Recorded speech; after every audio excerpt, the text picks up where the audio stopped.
Hey, happy Wednesday. It is Lunchtime Live with Dr. Leslie Wakefield, PT, which is me. And this week, so in the past couple of weeks, we've been talking a lot about dilators, specifically for use with vaginismus, also what is pelvic PT and what you can expect.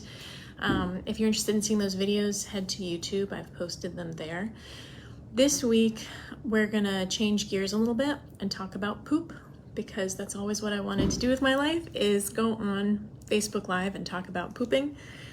Actually, just kidding, it's really good.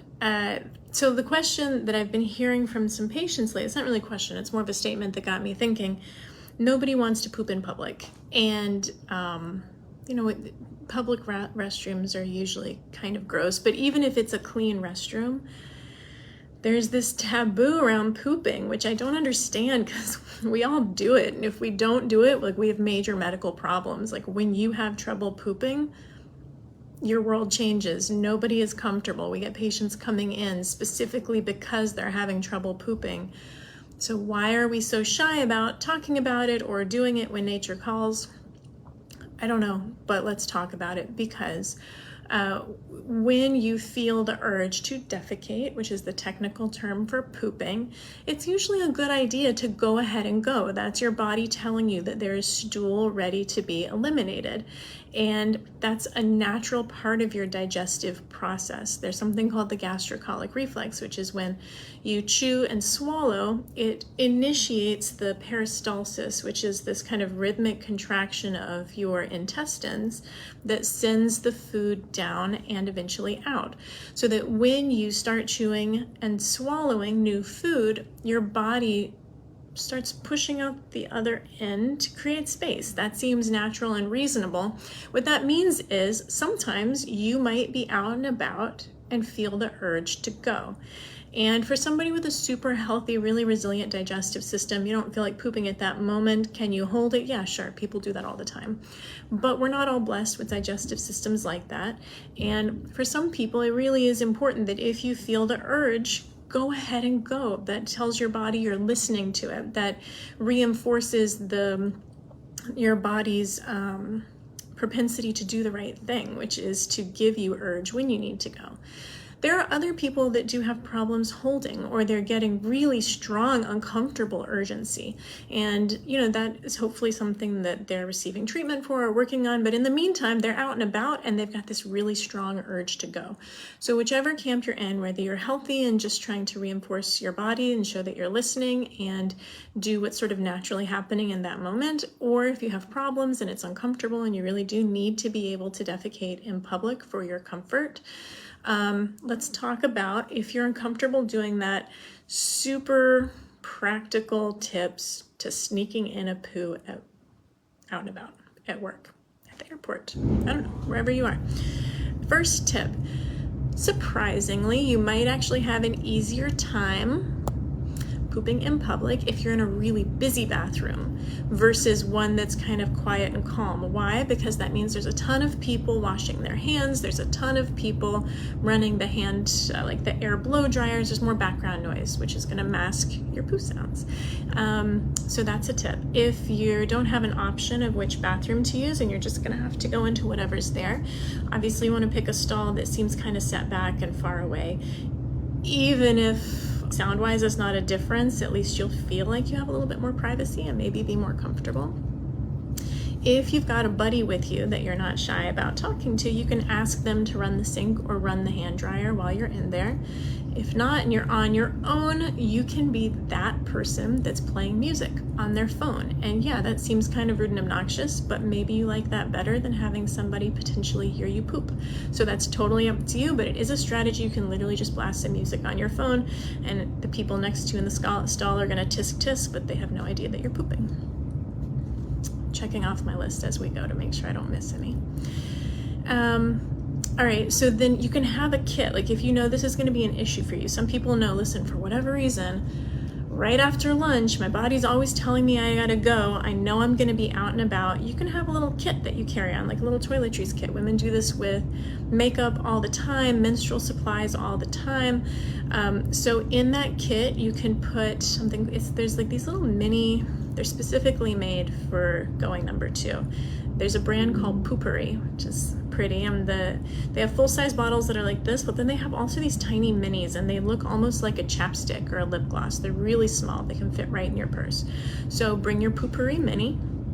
You can put, if you're concerned about actually sitting on the seat, you can bring sanitizing wipes to clean off the toilet.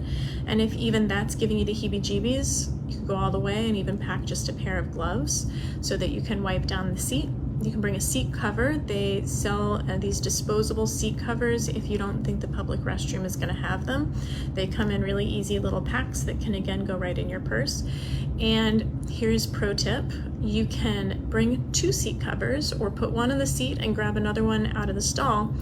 And right before you're about to poo, you want to put that seat cover actually in the water. Don't use more than one because we don't want to clog the toilet. Like, that'd be bad too.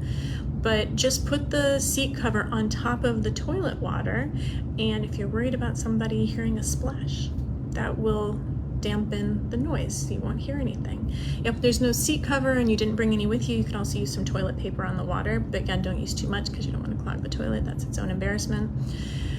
And then extra special pro tip, pee first, then put your sound dampening toilet cover or toilet paper over the water, because if you put it in first and then pee, it kind of sinks in and then you don't get the same sound effect.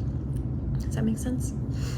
So you got your Pubic mini, you've got your sanitizing wipes, maybe with gloves if you want those. You've got your seat cover to sit on, and then one more to put in the water if you're worried about the sound. You've got your cell phone playing some music if that makes you feel more comfortable. It could also help you relax a little bit. You're in a faraway stall, will you for private, or in a super busy restroom which has a ton of background noise. And then the last thing is, once you feel like you're prepared, you're sitting down, please don't hover to poop, you're sitting down to poo.